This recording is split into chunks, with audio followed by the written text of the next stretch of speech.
Welcome, Ultra MAGA. Welcome back, Ultra MAGA Nation citizens, to what some would call the shittiest podcast on Rumble.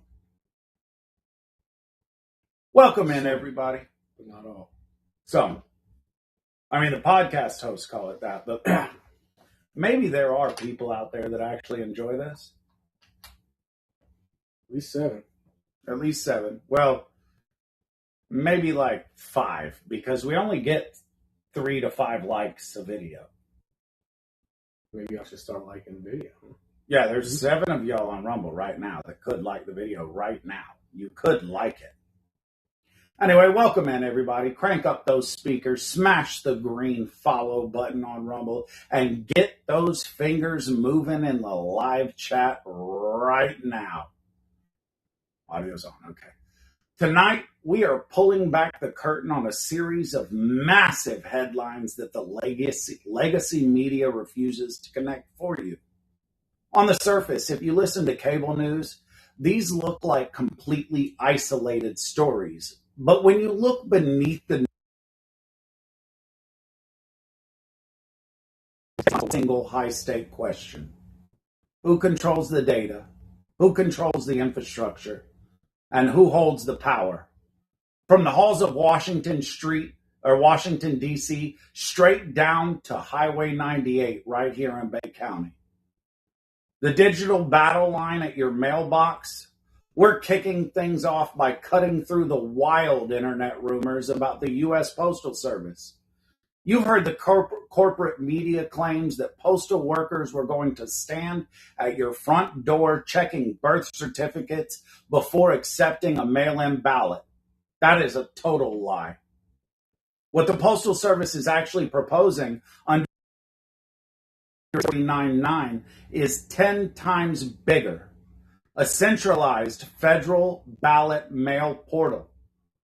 Washington is setting up a high-stakes game of chicken with state election directors, telling them that if states don't upload their official voter registration manifests to a federal database, automated sorting machines will flag and hold those ballot envelopes. It's an unprecedented constitutional standoff over election data and state sovereignty, and Capitol Hill is already in a full-blown panic trying to block it before the midterms. They're trying to block making sure that people that get mail-in ballots are citizens of the United States of America. Big deal. Then we shift from digital pipelines to national security, where official data from Homeland Security and CBP just completely shattered a 20-year establishment narrative. For decades, politicians told us it was impossible to secure the southern border. Well, the numbers are in. 14 consecutive months of 0 releases of illegal migrants into the American interior. Daily illegal crossings have collapsed by 94% to 30-year lows, while port of entry fentanyl interdictions surged over 40%. We're going to break down the exact operational mechanics proving that catch and release was never an administrative necessity. It was simply the lack of political will. Yo.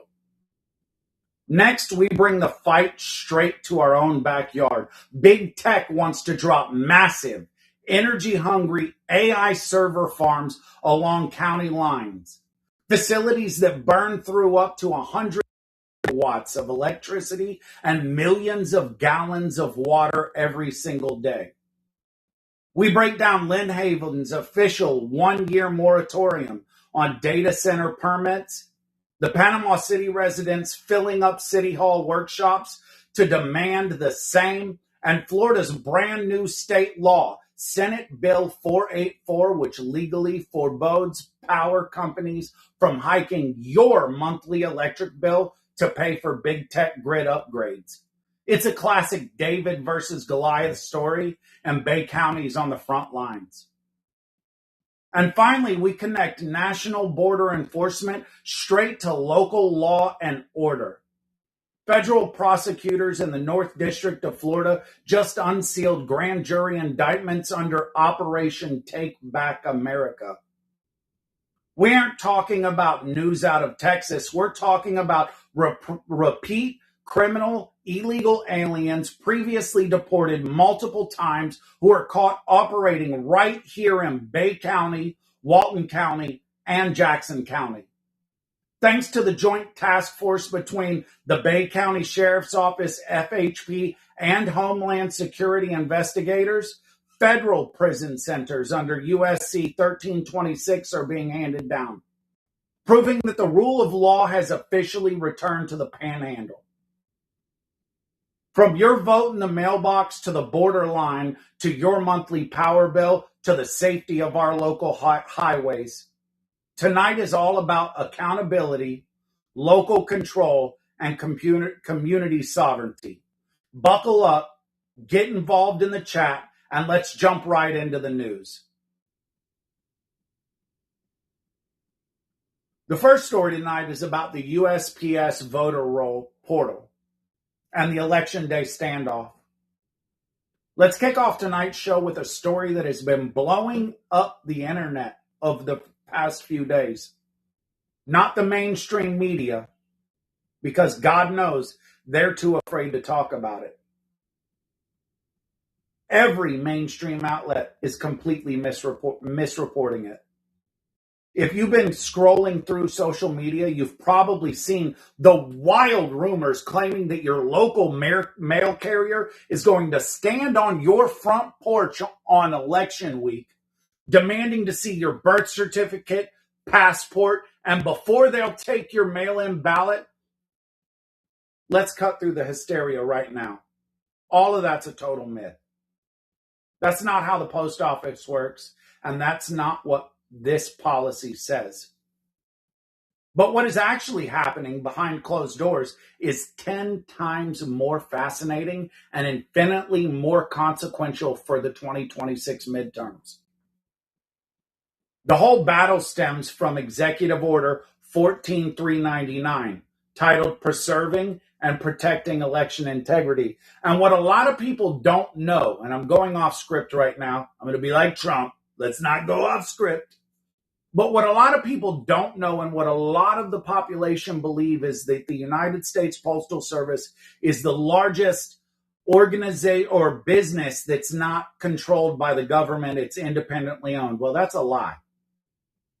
The Postal Service is controlled by the federal government. More so, it's controlled by the executive branch.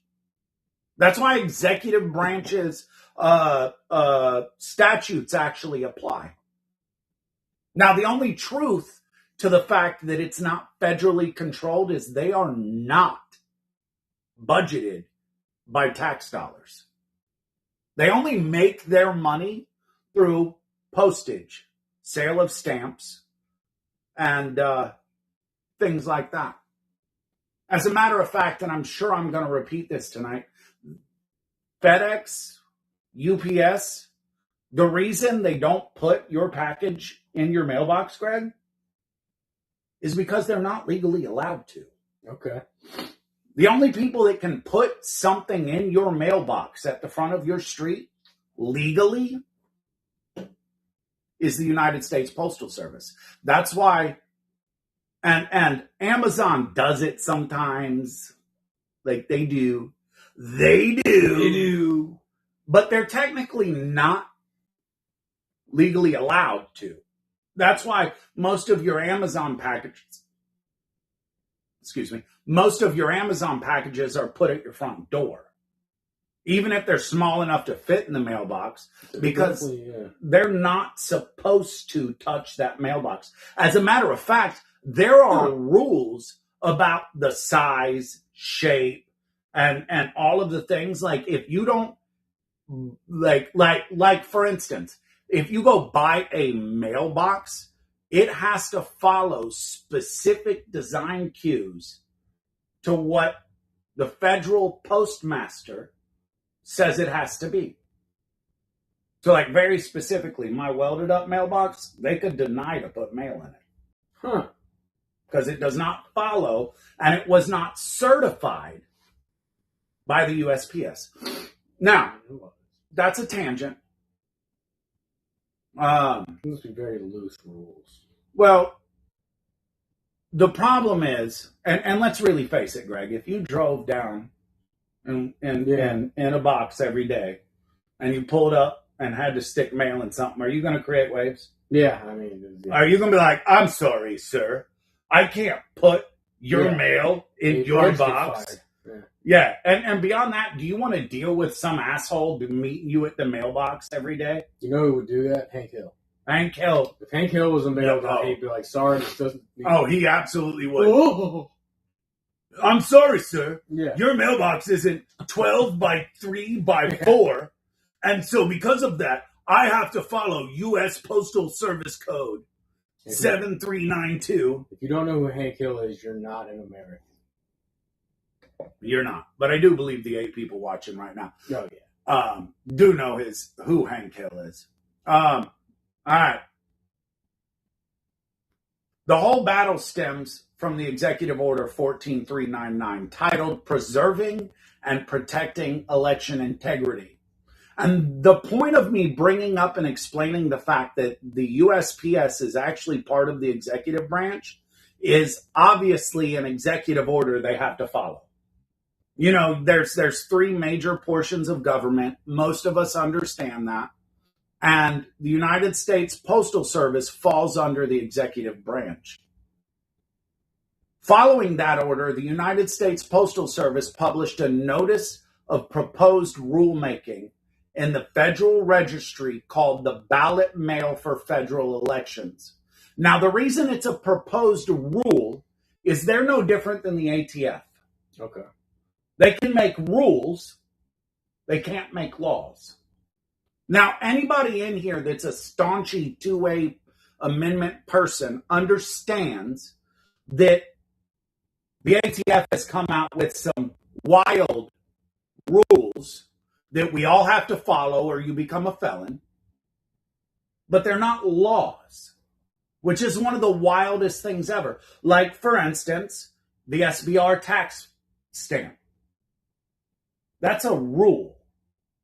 If you have a short-barreled rifle, Greg, as you know, or a silencer, you have to submit to the ATF all of your information. And at one point, although most of these have been cleared up, pay a $200 tax stamp and be approved. And if you didn't do that, you weren't following the rules. Right. And you would go to jail, even though it's not a law, even though the ATF cannot create laws, which is why the wording to this is very specific. They have created a rule. And it's funny what organizations can create rules that we're all supposed to bow down to and what organizations create rules that liberals say you don't have to listen to. But that's a whole nother conversation. It all falls under the 1939 National Firearms Act. Yes. The NFA. Yeah. The NFA. But all they are... Before that, you could buy a Thompson at fucking Home Depot. Or in a mail-in catalog. Yeah. We were a proper country. We were a proper country. But the reason that the United States Postal Service, following Executive Order 14399, is creating the rule is because you cannot create laws unless you create them through Congress. And that is a big stipulation. Only Congress can create laws, but any organization for the federal government can create rules. Anyway, I got off tangent. Preserving and protecting election integrity. Following the order, the United States Postal Service published a notice of proposed rulemaking in the Federal Registry called the Ballot Mail for Federal Elections. Now, remember what we talked about earlier. The USPS is an independent agency of the executive branch. The president can issue executive directives to the administrative agencies, but the post office still has to follow federal rulemaking procedures. Notice that, and this is the problem, realistically, even nowadays with Washington, is lawyers have ran so many fucking things through Washington that wording matters. Wording matters. They're calling it a rule because by calling it that, they don't have to have Congress go through an entire procedure and do what they're supposed to do to create laws. But rules can be created by agencies, as we learned by the ATF. And I guess my issue with that is, like, who speaks legalese? Yeah. Lawyers. Mm-hmm. And what are most Americans not? Lawyers. Like, that's what, I think that alone, our founding fathers would flip over in their graves over. Yeah. Like, and there's multiple things. We could talk about taxation. We could talk about A, B, C, and D. But I think that the fact that a bunch of 30 and 40-year-olds wrote the Declaration of Independence, the Bill of Rights, and all that, and they weren't necessarily lawyers, like, I think they would flip over in their grave that if they would have said, let me just use this as an example. Let me find it. The president can issue executive directives to administrative agencies, but the post office still has to follow the federal rulemaking procedures. If they would have said the federal lawmaking procedures accidentally on the piece of paper, then it would have been null and void. It's kind of like we watch F1, right? Yeah. Okay, so, like, there was one time when McLaren put a third pedal in their car. And what that third pedal did was it stopped the left rear tire. It was a brake. So when they pressed that, it would stop the left rear tire. So if they were turning left, it helped them turn left. Right. But by calling it a brake, they were able to do it. But if they called it a steering pedal, right, then it wouldn't have been legal, even though it would have done the exact same thing and had the exact same purpose and the exact same, like, did the exact same effort. But by calling it a brake and not a steering assist, it was legal until the next year when they changed the rules, because there is a difference between a rule and a law. And that's important when it comes to the ATF. I don't mean to get on a tangent, but, like, fuck. What the Postal Service is proposing isn't a mailman standing at your door. They're building a centralized federal digital pipeline and setting up a high-stakes game of chicken with the state election directors across all 50 states. 1. State voter roll submission 30 days before elections. State election authorities must upload their official, verified mail-in voter registration manifests directly to a new USPS federal ballot mail portal. So basically, once each state can prove that every person asking for a mail-in ballot is a citizen, which is stupid that we have to argue over whether you can prove somebody voting in a national election is a citizen. We shouldn't argue over that. We shouldn't argue over that. As a matter of fact, 73% of Democrats believe in voter ID. The blue-haired hippies out there. Yeah. 73% of them are like, yeah, no, you should have that. Mail. Serialized barcode printing. State printing facilities. States are required to print a specialized Intelligent Mail Barcode, IMB, on every outgoing mail-in ballot envelope, linking that individual ballot directly to the manifest uploaded in step 1. Step 3, automated sorting United States Postal Service sorting hubs as ballots pass through high-speed automated sorting machines at regional postal facilities. Optical scanners read the IMB and cross-reference it in real time against the federal portal's database. Compliance flag and routing decision. Enforcement mechanism. If the envelope barcode matches the uploaded state's list, it routes normally. If a state refuses to submit its voter rolls to the federal portal, the sorting machines flag those ballot packages, halting delivery and returning them to the state. The constitutional standoff. Thinking about the sheer leverage built into this system, Washington isn't trying to police voters on the street. They're using the physical sorting machinery of the United States Postal Service as a lever to force states, secretaries of state, to hand over their voter registration data to a federal database. And this is where the constitutional bomb drops. Article 1, Section 4, the election clause. The U.S. Constitution explicitly assigns the authority to set the time, place, and manner of holding election to state legislators, not the executive branch agencies of the Postmaster General. Now, the problem with that, you have liberals that argue, well, the Second Amendment was written when we had black powder guns that could only shoot one round every 15 minutes. I bet you if you were to go back in time, if you had the capability, and you asked, or any of the founding fathers for that matter, do you think citizens of these United States should have to prove that they're citizens of these United States to vote? Yeah.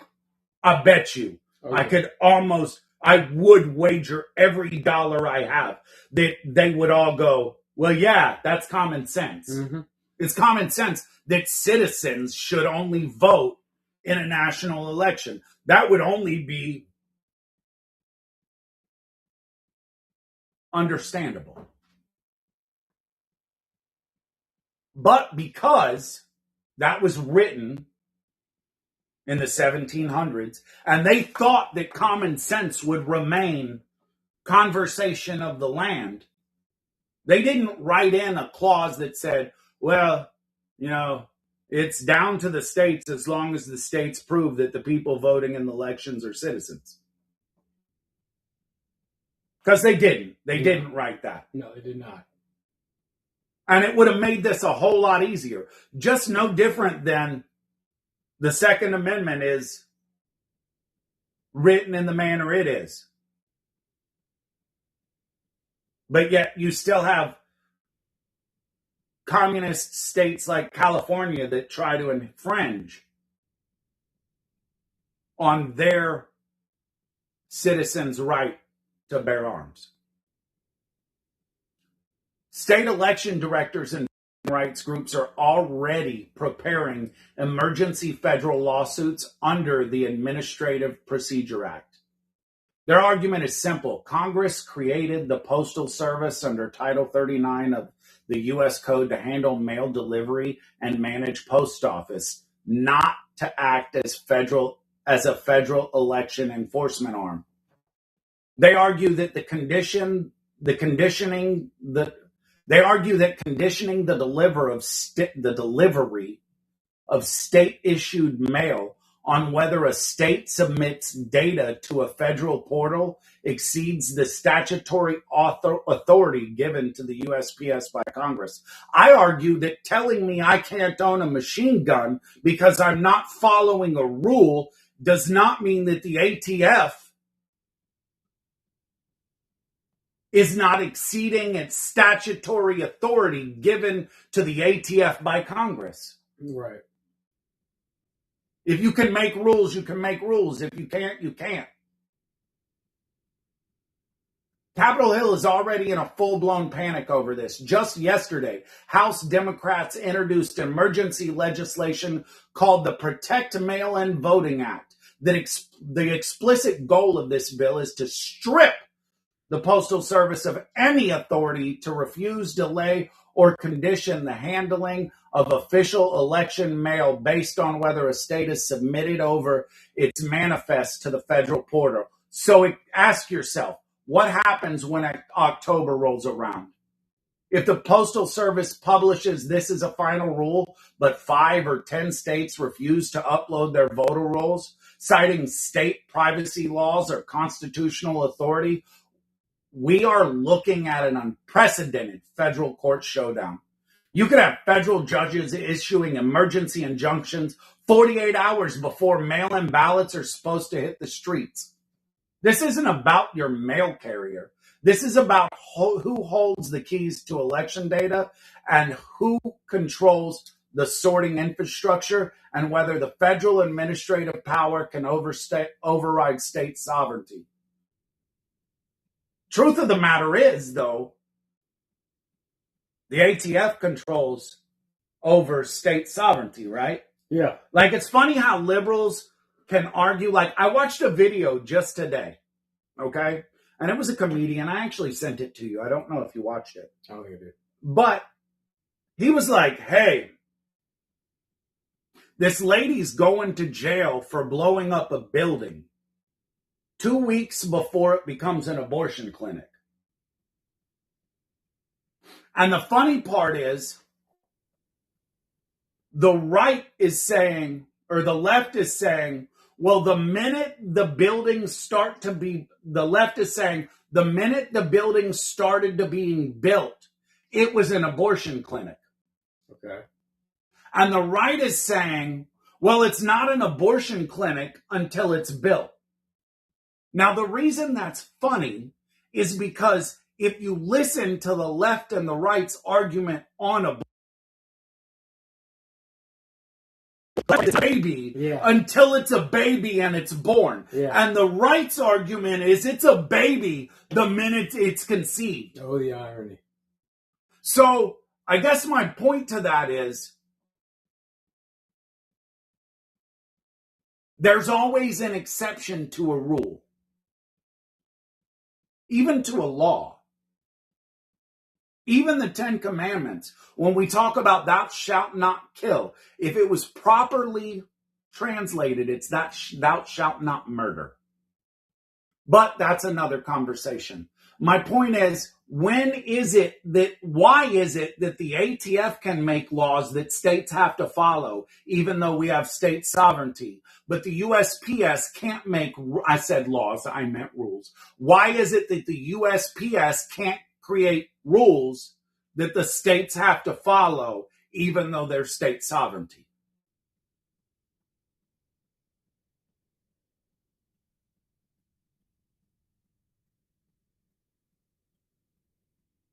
Like, the whole conversation, the whole point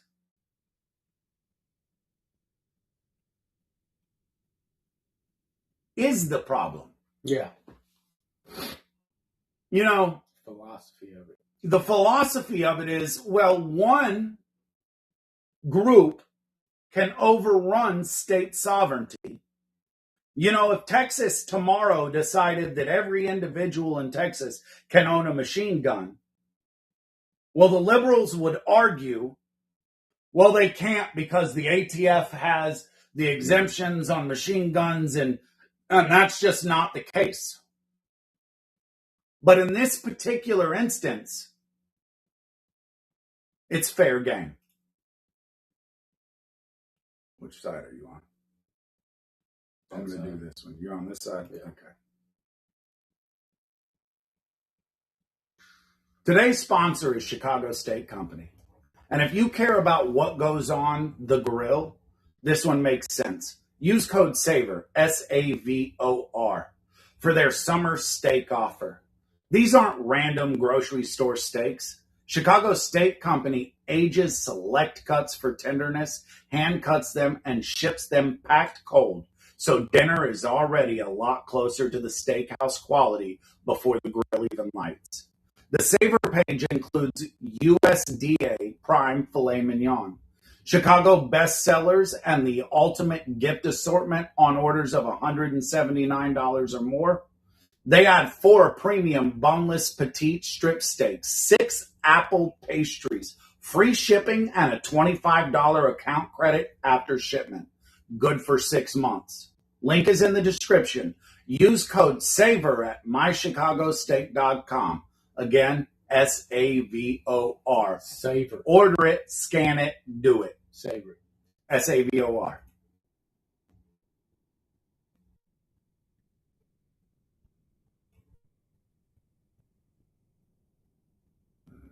Do we got any comments? Because I'm not paying. Oh shit, dude, I've not been following it either. Okay. All right. Let's shift gears from federal postal regulations to the border. Because while Capitol Hill politicians continue to argue over rhetoric on the cable news, the Department of Homeland Security and Customs and Border Protection just quietly published operational statistics that completely rewrite what is possible when it comes to the national sovereignty. For 2 decades, the corporate media, think tanks in Washington, and legacy politicians told the American public the exact same line.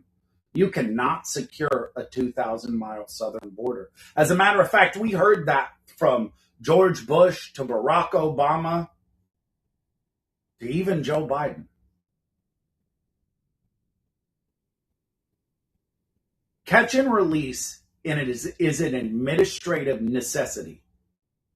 There are simply too many people and the legal system is too overwhelmed. The numbers released by DHS Secretary Mark Wayne Mullen and the CBP officially shatter that myth.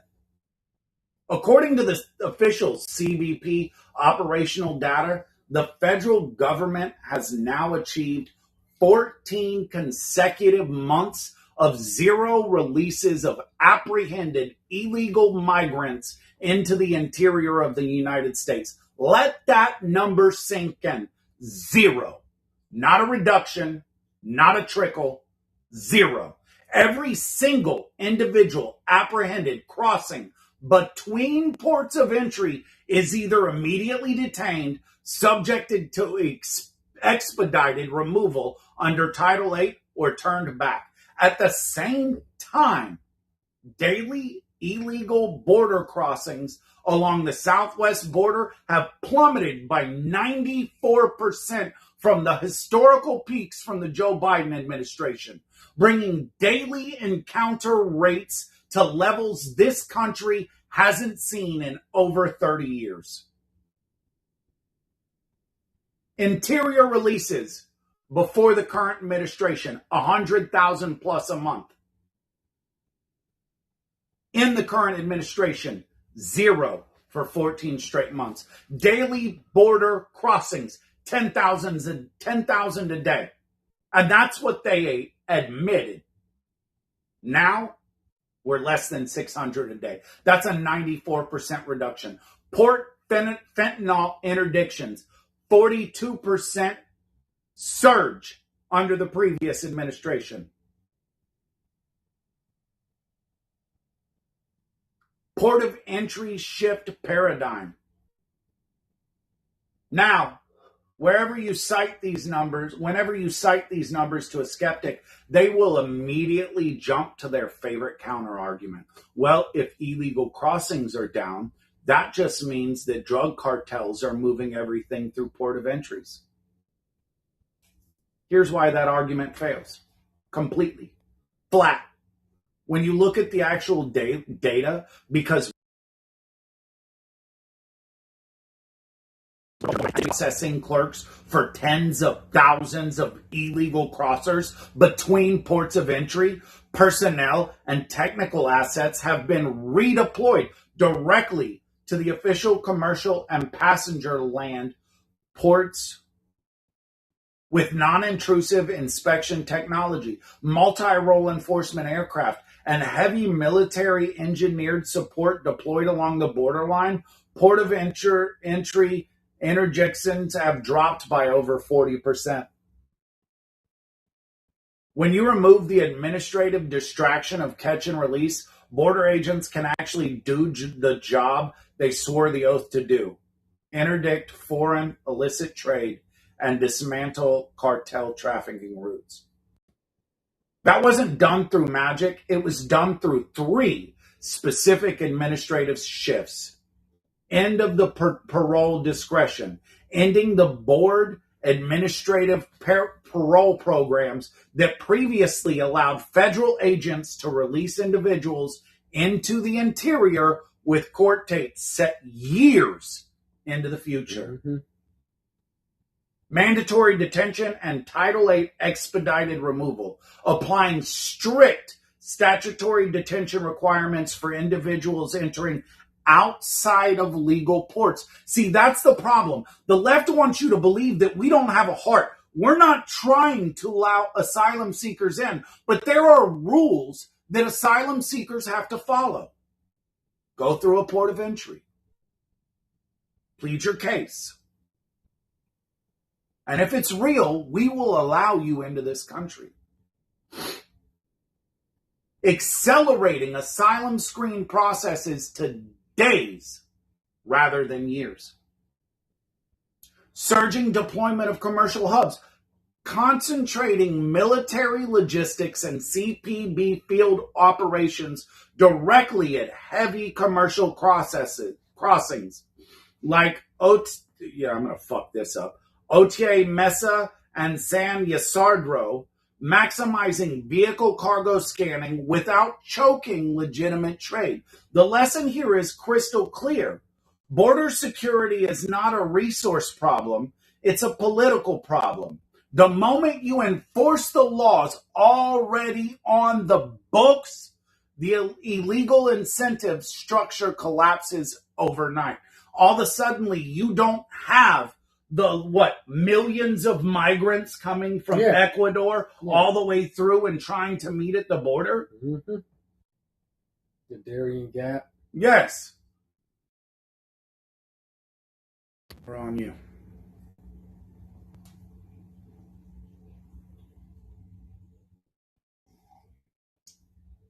So, right, segment 3. Yeah. Saw comments of Mexican guys suing Trump. Are you talking about the Mexican president? The Shizzler?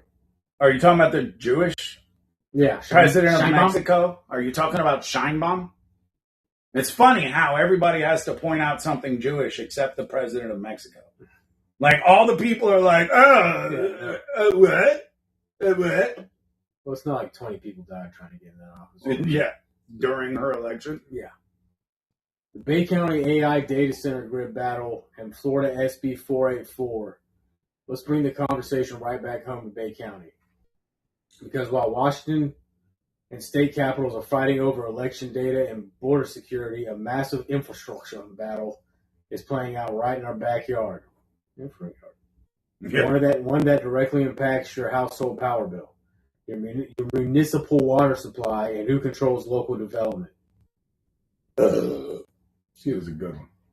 Give that a 4.6. Yeah. If you've been following city commission meetings across the Panhandle over the last month, you're probably 60 years old. But also, you know that artificial intelligence data centers have suddenly become the hottest political issue in Northwest Florida. So let's see. It started. It started in late June when the City Commission of Lynn Haven took a hard stand. Mayor Dave Lowry officially signed Resolution 2026-06-0- 2026-06-561, enacting a temporary one-year moratorium. The resolution forbids city staff from accepting, processing, or approving any development permits, rezoning applications, or site plans for AI data centers while local officials study the infrastructure strain. Oh, you mean like making us pay for their power and fucking up our water? Yeah, exactly. And Lynn Haven isn't alone. In neighboring Panama City, residents have been packing city hall workshops demanding that commissioners follow Lynn Haven's lead and pause data center permitting before mega developers lock in land deals along county lines. Why are local residents so fired up? It comes down to basic math. A large-scale AI data server farm can consume between 50 to 100 plus megawatts of continuous electricity. Enough power for 80,000 residential homes simultaneously. Hold on, I'm going to interrupt you right there. Yeah. Bay County, the way I understand it, has 125,000 residents. So you're talking 40 to 80,000 residential homes simultaneously, but they're using more power than over half of what we use in Bay County. Like, that's ridiculous. Watts are mega, dude. Watts are mega. Those are megawatts. We got attacked by a little kung fu there, man. Oh, I'm like, you can't. I thought we were John Cena. I thought we were John Cena. You can't see me. You can't see these megawatts. You can't see. You beat me to it. I mean, you really can't see me. Well, I don't know. No, I don't think you do can the electric thing like Tesla. Anyways, evaporative cooling systems for these massive server arrays require millions of gallons of water per day, raising major concern for local water tables during dry spells. And they're probably going to use springs. And we have natural aquifers all over the damn place. You can find a Blue Springs, but they're also not even talking about the pollutants or the increase, because those data centers are using, the way I understand it, they're using that water to cool everything down. Yeah. So what that does is warm the water up, and that promotes algae growth, which is going to kill natural fish in the water because they're being blanketed, and algae is using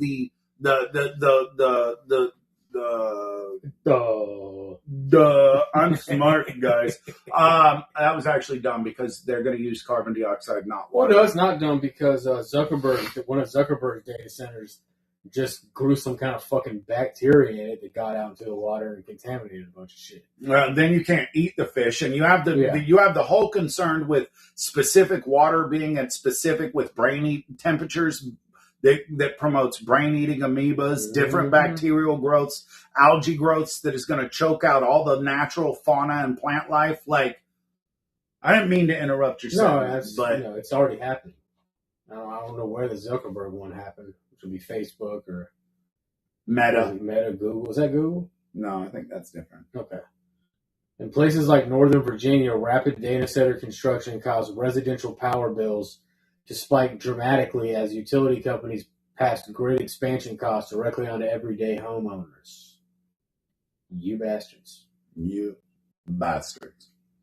And there's Florida SB 484, the ratepayer shield. That brings us to state level response. On July 1st, 2026, Governor Ron DeSantis, little Trump, signed short Trump, Florida Senate Bill 484 into law with his boots. This law was not, I love DeSantis. I do too. This law was passed unanimously by the Florida Senate specifically to prevent the Virginia scenario from happening in Florida. SB 484 creates 4 critical protections for Florida families and local cities. Let's see here. Requires Public Service Commission large load tariffs, ensuring data centers bear 100% of their cost of service. Power companies cannot hike residential electric bills to pay for data center grid upgrades. Explicitly preserves local land use, zoning, and comprehensive planning power over data centers.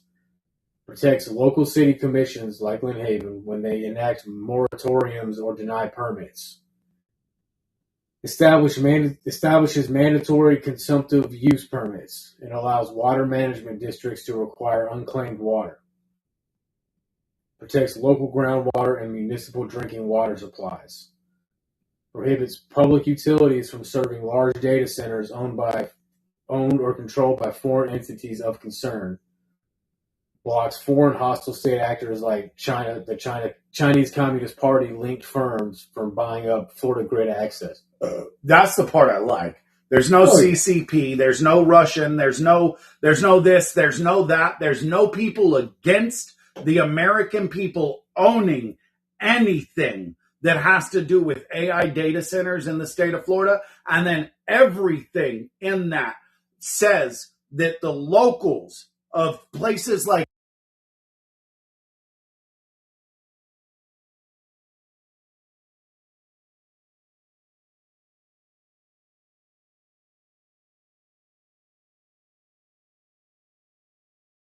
or deal with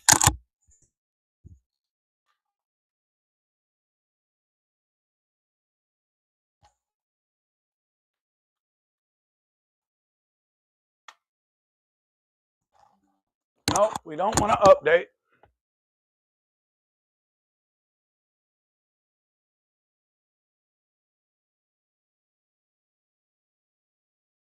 We appreciate y'all dealing with the fact that you're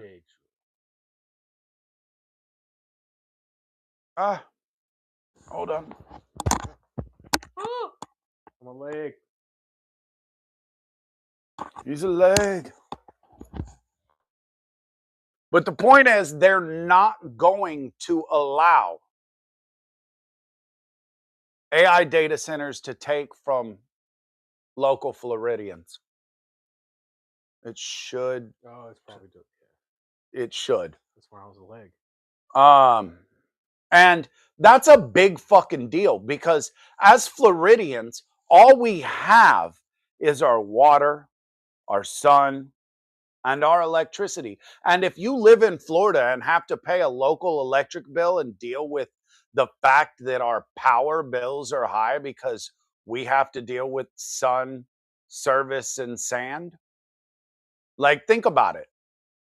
You know, most states don't have to deal with 100 or 110 heat level with a humidity level at 1,000%. So the fact that Ron DeSantis, who I'm sad, and I understand term limits have a purpose. I do. The purpose of term limits, and even the purpose that we would want term limits in Congress, people like you and me, is so that 96-year-olds aren't dying in Congress because they've lived it. That's a great question. Is Mitch McConnell dead? What is going Answer on in the chat. Do you know if Mitch McConnell is dead? You called Mitch McConnell on the phone today. Did you? And if you didn't, do. But like,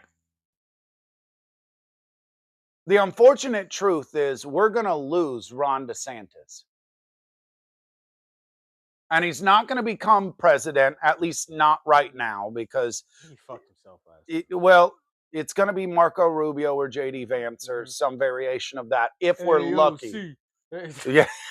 Shut the fuck up. So fucked, dude. Oh my God. Could you have just imagined what would be going on right now if Kamala was president? Like, in the comments right now, give me your best example of what you think Kamala Harris would be doing as president. But in the state of Florida, we're going to lose Ron DeSantis, who, how old is Ron DeSantis? Can you Google that? Like, he's not an old man. He hasn't made not by political standards. He hasn't made a political fortune being the governor of Florida. And he's done wonderful things for the state. And unfortunately, we just can't vote for him this year. And in the next coming episodes, we're going to break down who we think you should vote for to be governor of Florida. 47. Yeah. Yeah, he's political prime. Yeah, he's a young buck for a politician. Political prime. He's just a little baby. He's hitting his stride. He's hitting his stride in those boots. You know what I'm talking about. If you know, you know. In his tall boots. Yeah. His tall boots. He's short, man. It's okay. Short, just be okay with it. Just be okay with it. Like, there's been some heavy influential people throughout history that were about 5'8". Many names. Napoleon. That's a good one. I named one. There you go. That's I named one. Leave it right there. We're gonna leave it Napoleon. Napoleon. Jesse James. Jesse James. No, he wasn't a politician. So. No, he was an outlaw.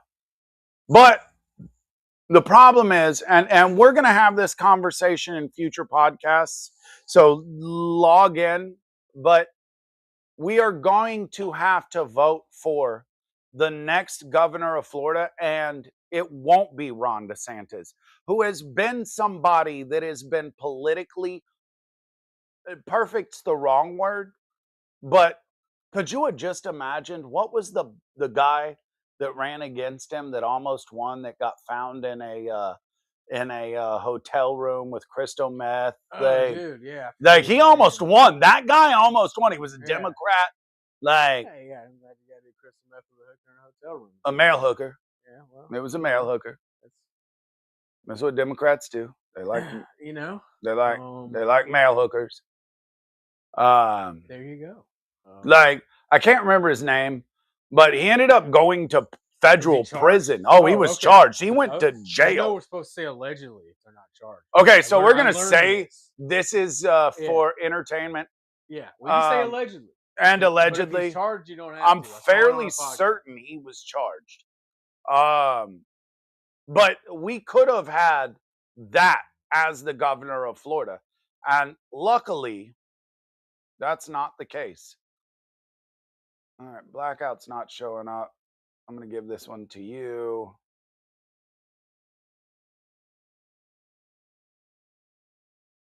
We hear a lot about crypto, but here's the part most people miss. Crypto was created so you could actually own and control your money. After the 2008 financial crisis, Bitcoin was designed as an alternative to banks. So instead of a bank holding your money, delaying transfers, or limiting access, you're in control. And if you've ever had to wait for a transfer to clear, you felt that problem. Now, fast forward to today. Everyone's heard of crypto, but getting started still feels complicated. That's exactly why I use Rumble Wallet. It takes all that complexity and makes it simple. Choose what you want: Bitcoin, dollar-backed stable coins, or even digital gold backed by real gold. What? No complicated setup. It connects with MoonPay, so you can use your credit card, debit card, or bank and be up and running in minutes. Once you're set up, you can even support your favorite Rumble creators like me directly, like us, these fellas here. So do this now. Scan the QR code over there, or click the link in the description and download Rumble Wallet. From there, you can set up your wallet, tap buy, and you're in the game. In just a few minutos, you can go from hearing about crypto to actually owning some. Do it. Scan the QR code. Scan the QR code. Yeah, it gets me every time. Scan the QR code, and it's the easiest way to do it. It really is. It does nothing but good for you. It helps you control everything.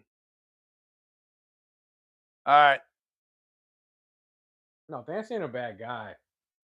No, not at all. He just seems to kind of, I don't know, he seems to flip-flops a lot on shit. I mean, he does, but that's, well, except Keith Gross. Don't vote for Keith Gross. That's Gross Man. Operation Take Back America. Federal immigration sweeps in Bay County to close out tonight's rundown. Let me connect to what we talked about in segment 2, the national border statistics, straight to what is happening right now on Highway 98 and Highway 231 and across Bay County. When people hear about federal immigration enforcement on the news, they usually picture Border Patrol trucks in Eagle Pass or processing facilities in San Diego. But over the last several months, the Department of Justice has been quietly rolling out a massive federal initiative across Northwest Florida called Operation Take Back America. United States Attorney John P. Hakeem, who heads up the U.S. Attorney's Office for the Northern District of Florida, recently announced a wave of federal grand jury indictments targeting repeat criminal offenders and individuals who illegally re-enter the United States after prior federal deportations. And this isn't happening in some far-off border town. These arrests and federal indictments are coming out of Bay, Walton, Okaloosa, and Escambia counties. The legal backbone, USC 1326, is why these federal indictments are such a big deal. You have to look at how federal law operates when someone is caught after being deported under USC 1326, illegal reentry by a previously removed alien is a federal felony. It carries a baseline penalty of up to 2 years in federal prison. But if an individual was previously removed following a conviction for aggravated felony or violent offense, federal statutory enhancements kick in, bumping the sentence up to 10 or 20 years in federal prison, followed by, so not before, immediate mandatory deportation. That means they have to serve their time and then go home. The federal grand jury dockets unsealed in Pensacola and Tallahassee highlight just how active these joint task forces have been across our local roads. Lionel Morales Gayton, Mexico, was arrested in Bay County, previously deported in 2020 and 2022, indicted under 8 USC 1326. Jacqueline Diane Wallace from Jamaica, arrested in Bay County. False claims of U.S. citizenship to vote because the left says that never happens. Federal compliant filed up to 5 years. Santos Gomez Diaz. I'm going to say that right. Santos Gomez Diaz. Okay, well, you can have that one. Mexico, arrested in Walton County, previously removed in 2013 and 2017, federally convicted under Operation Take Back America. Nicholas Jorge Garcia, Mexico, arrested in Okaloosa County, previously removed 5 separate times from 2017 to 2015. 2007. Oh, I'm sorry, 2007. I was trying to make points. Fuck that up. 2007 to 2015. You said Jorge and not George, man. I did. I got one part right. Fucked up the years. Federal conviction, facing enhanced sentencing. This level of enforcement isn't happening by accident. It is a direct result of interagency cooperation between federal agents and local panhandle law enforcement. Under local leadership from Sheriff Tommy Ford and the Bay County Sheriff's Office, local deputies are working alongside Homeland Security Investigation, ICE enforcement and removal operations, the Florida Highway Patrol, and the Florida Department of Law Enforcement.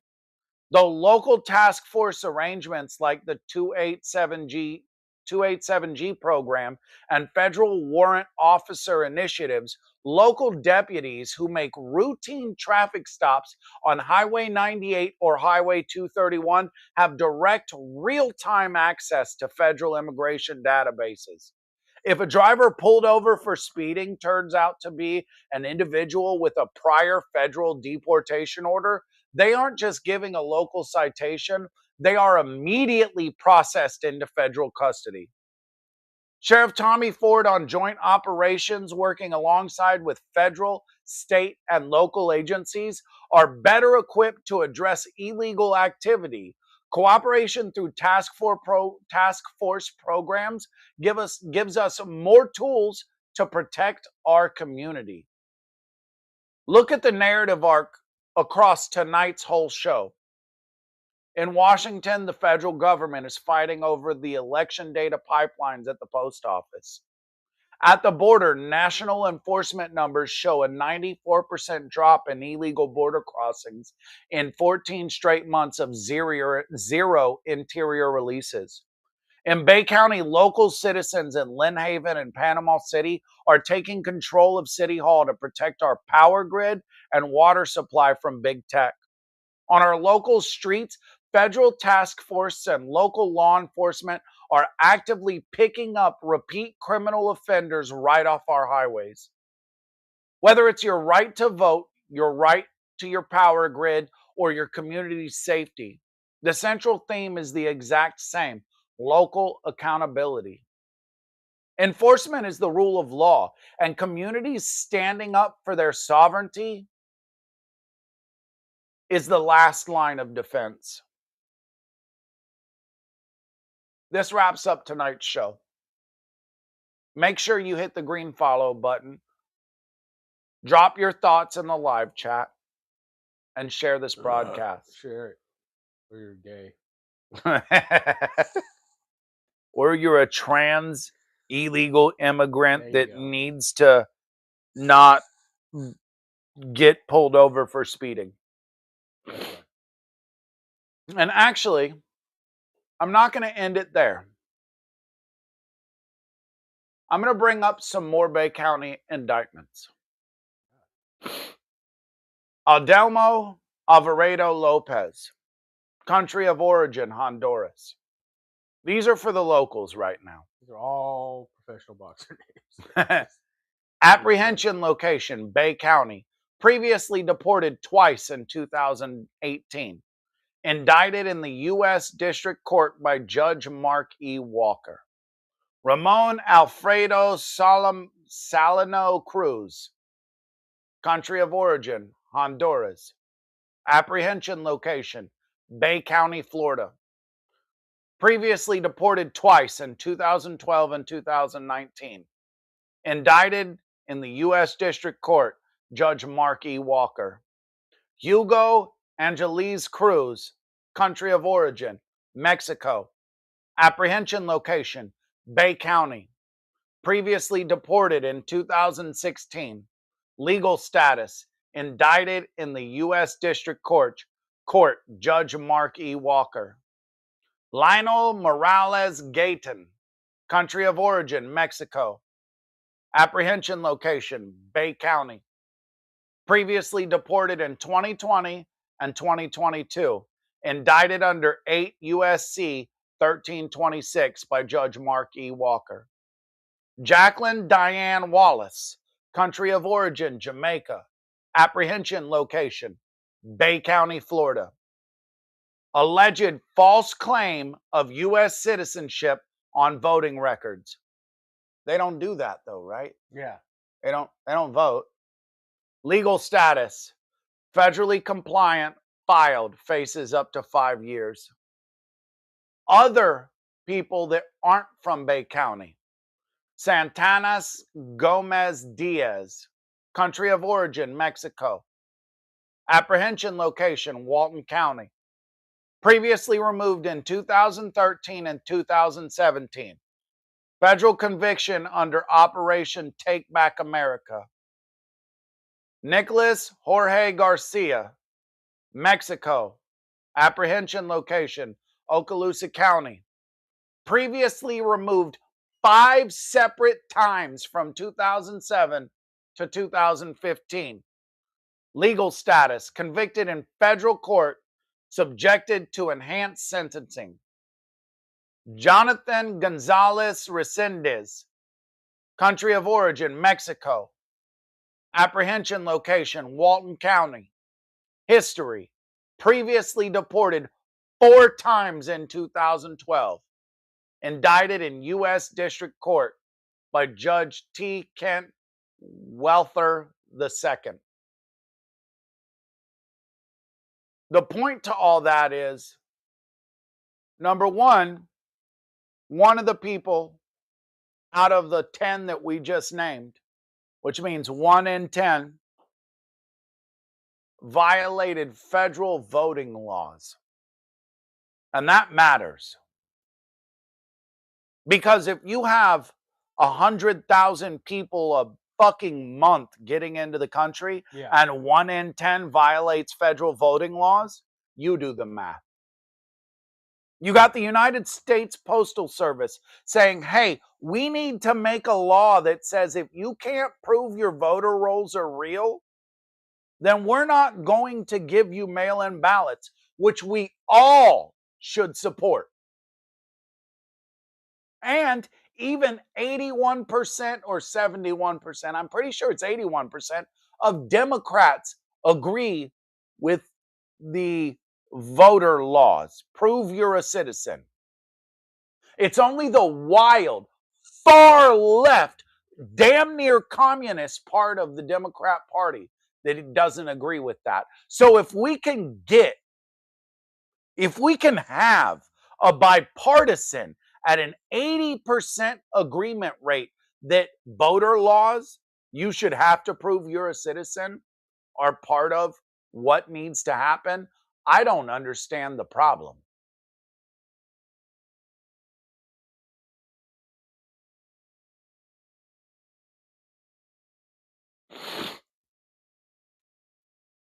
And to sit here and pretend like people don't get it,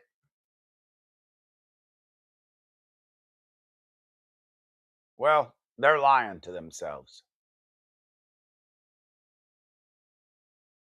Casey. So we're going to end the podcast now. Don't forget to hit the like button. Don't forget to hit the follow button.